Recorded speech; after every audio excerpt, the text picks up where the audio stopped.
আসসালামু আলাইকুম ওরহমতুল্লাহ। প্রিয় বন্ধুরা, আশা করছি সবাই আল্লাহ তাআলার অশেষ মেহেরবানি ও দয়ায় অনেক ভালো আছেন। আজকের এই ভিডিওটি সম্পূর্ণ দেখলে আপনারা জানতে পারবেন হজরত ফাতেমা রাদিয়াল্লাহু তাআলা আনহা কেমন ধৈর্যশীল ব্যক্তি ছিলেন এবং হাজারো কষ্ট দুঃখের মাঝেও কিভাবে ধৈর্য ধারণ করতে হয়। তাই কোনো প্রকার স্কিপ না করে সম্পূর্ণ ভিডিওটি দেখতে থাকুন। একদা রাতের বেলা হজরত ফাতেমা রাদিয়াল্লাহু তাআলা আনহা পিতা হজরত মুহাম্মদ সাল্লাল্লাহু আলাইহি ওয়াসাল্লামের সাথে সাক্ষাৎ করার জন্য ইচ্ছা পোষণ করে ঘর হতে বের হলেন। তখন দেখতে পেলেন বাড়ির প্রবেশ পথেই একটি উট দাঁড়িয়ে আছে। হজরত ফাতেমা রাদিয়াল্লাহু তাআলা আনহাকে দেখা মাত্রই উটটি মানুষের জবানে স্পষ্ট ভাষায় বলল, হে নবী করিম সাল্লাল্লাহু আলাইহি ওয়াসাল্লামের কন্যা, আমার সালাম গ্রহণ করুন। আপনার খেদমতের জন্যই আমি এখানে উপস্থিত হয়েছি। আপনার সঙ্গে আমিও রাসূল সাল্লাল্লাহু আলাইহি ওয়াসাল্লামের সাথে দেখা করতে যাব। অনুগ্রহ করে আপনি আমার পিঠে উঠে বসুন। আপনাকে আমি রাসূল সাল্লাল্লাহু আলাইহি ওয়াসাল্লামের কাছে নিয়ে যাব। হজরত ফাতেমা রাদিয়াল্লাহু তাআলা আনহা উটের কথা শোনা মাত্রই অবাক হয়ে গেলেন। অতঃপর তিনি উটের পিঠে আরোহণ করে রহমানুর রহিম আল্লাহ তাআলার প্রশংসা করে বললেন, হে আমার প্রভু, তুমি সারা জাহানের মালিক, তোমার মহিমার অন্ত নেই। তুমি তোমার অধম দাসীর প্রতি যে অনুগ্রহ করেছ এর জন্য লাখ লাখ শুকরিয়া জ্ঞাপন করছি। চিরদিন তুমি তোমার এই দাসীর প্রতি সন্তুষ্ট থেকো। হজরত আবদুল্লাহ ইবনে আব্বাস রাদিয়াল্লাহু তাআলা আনহু বলেছেন, একবার হাসান ও হুসাইন রাদিয়াল্লাহু তাআলা আনহু অসুস্থ হলে হজরত আলী রাদিয়াল্লাহু তাআলা আনহু ও ফাতেমা রাদিয়াল্লাহু তাআলা আনহা মানত করলেন যে তারা সুস্থ হলে শুকরিয়া হিসাবে 3টি করে রোজা রাখা শুরু করবেন। কিন্তু সেহরি ও ইফতার করার জন্য কিছুই ছিল না, তাই তারা অনাহারে রোজা রাখা শুরু করলেন। সকালে আলী রাদিয়াল্লাহু তাআলা আনহু সামাউন নামের এক ইহুদির কাছে গিয়ে বলল, তোমাদের কাছে যদি পশম দ্বারা সুতা তৈরি করার কোনো কাজ থাকে তবে আমাকে দাও। মুহাম্মদ সাল্লাল্লাহু আলাইহি ওয়াসাল্লামের কন্যা পারিশ্রমিকের বিনিময়ে কাজ করবেন।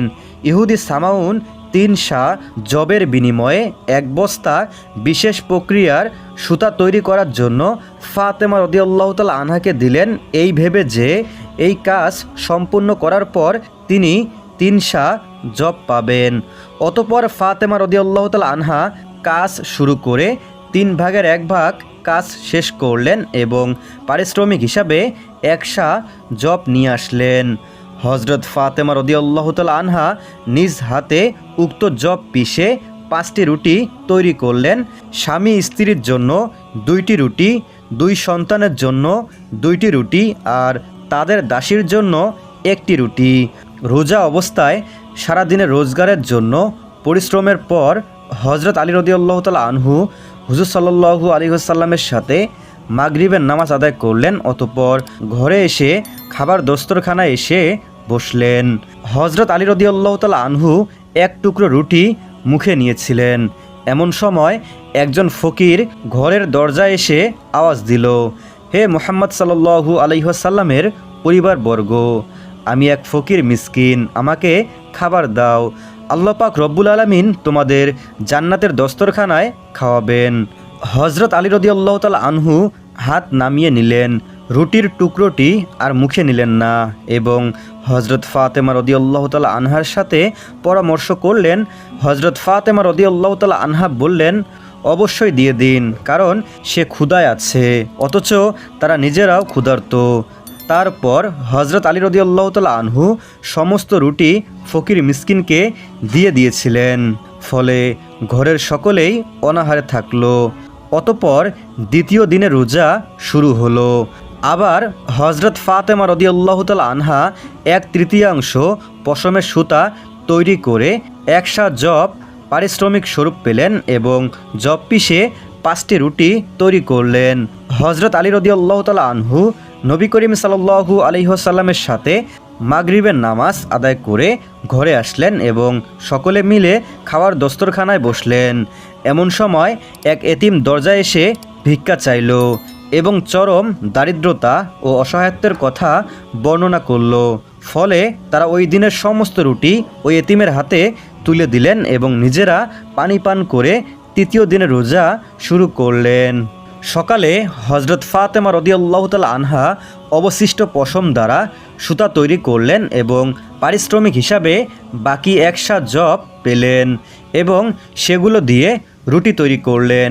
মাগরিবের নামাজের পর ঠিক বাকি 2 দিনের মতোই যখন খেতে বসেছেন তখন এক যুদ্ধবন্দী দরজায় এসে আওয়াজ দিল এবং দারুণ অভাব ও দারিদ্রতার কথা বলে সাহায্য চাইল এবং এবারও তারা তাকে সেদিনের সমস্ত রুটি দিয়ে দিলেন এবং সেদিনের জন্য তারা অনাহারে থেকে গেলেন।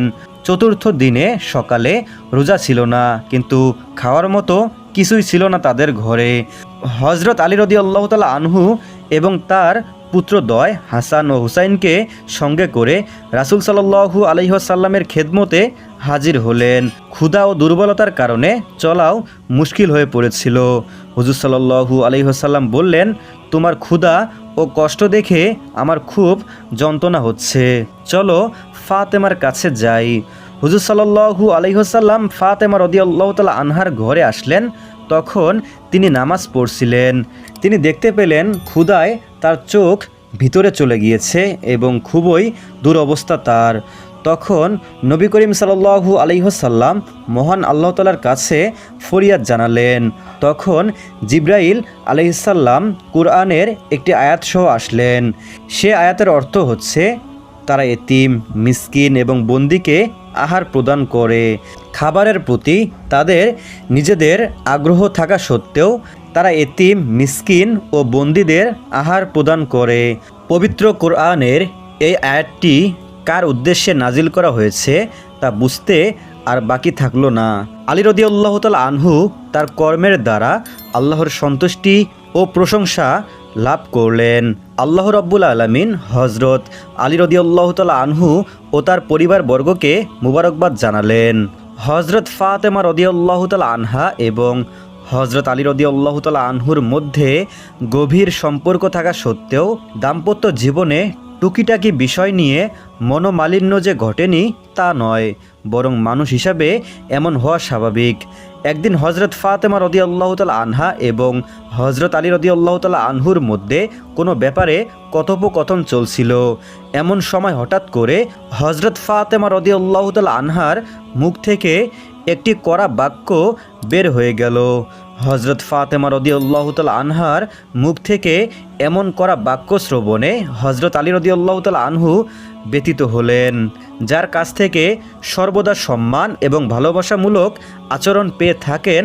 তার মুখ হতে এ ধরনের বাক্য বের হওয়ায় তিনি খুবই দুঃখ পেলেন।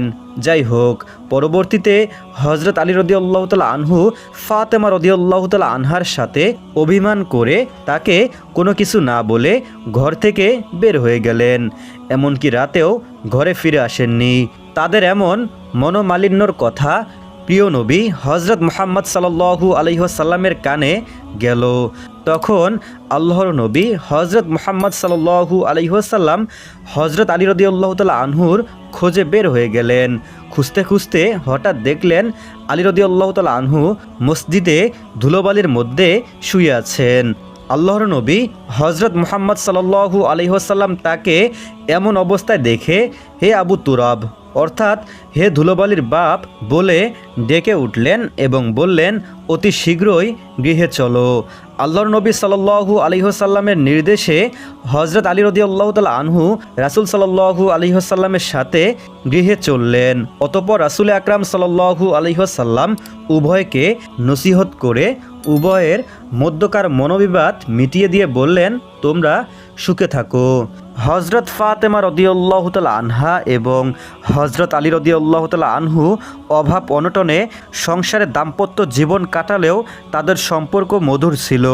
তাদের সম্পর্কের মধ্যে দারিদ্রতার কষাঘাত ফাটল ধরাতে পারেনি, বরং তারা অভাব অনটন এবং শতকষ্টের মধ্যে জীবনযাপন করলেও প্রকৃত দাম্পত্য সুখ এবং মানসিক শান্তি পরিপূর্ণভাবে ভোগ করেছিলেন। শিক্ষা দীক্ষা বংশ গৌরবে সকল সাহাবায়ে কেরামের মধ্যে ইসলামের বীর সৈনিক হজরত আলী রাদিয়াল্লাহু তাআলা আনহু ছিলেন সকলের শীর্ষে অবস্থানকারী ব্যক্তিত্ব। তিনি কোনো সময় রাসূল সাল্লাল্লাহু আলাইহি ওয়াসাল্লামের কন্যা ফাতেমা রাদিয়াল্লাহু তাআলা আনহার সাথে খারাপ ব্যবহার করতেন না, বরং সর্বদা বিনম্র ব্যবহার করতেন। হজরত ফাতেমা রাদিয়াল্লাহু তাআলা আনহাকে অন্তরের অন্তঃস্থল দিয়ে ভালোবাসতেন। শুধু ভালোবাসাই নয়, বাস্তবেও তার মতের বিরুদ্ধে কোনো কাজ করেননি। পক্ষান্তরে হজরত ফাতেমা রাদিয়াল্লাহু তাআলা আনহাও অভাব অনটনে সংসারে জীবনযাপন করেছেন বটে, কিন্তু কোনো সময় স্বামী হজরত আলী রাদিয়াল্লাহু তাআলা আনহুর সাথে খারাপ ব্যবহার করেননি। তার মধুমাখা ব্যবহার এবং আচরণের কারণে হজরত আলী রাদিয়াল্লাহু তাআলা আনহু তাকে হৃদয়ের মণিকুঠায় স্থান দিতে বাধ্য হয়েছিলেন। সুবহানাল্লাহ। প্রিয় বন্ধুরা, কেমন লাগলো আজকের এই ঘটনাগুলো? যদি ঘটনাগুলো ভালো লাগে তাহলে অবশ্যই একটি লাইক দিতে পারেন, আর এরকম ইসলামিক নিত্য নতুন ভিডিও পেতে আমাদের এই ছোট্ট চ্যানেলটি সাবস্ক্রাইব করে সাথেই থাকবেন ইনশাআল্লাহ।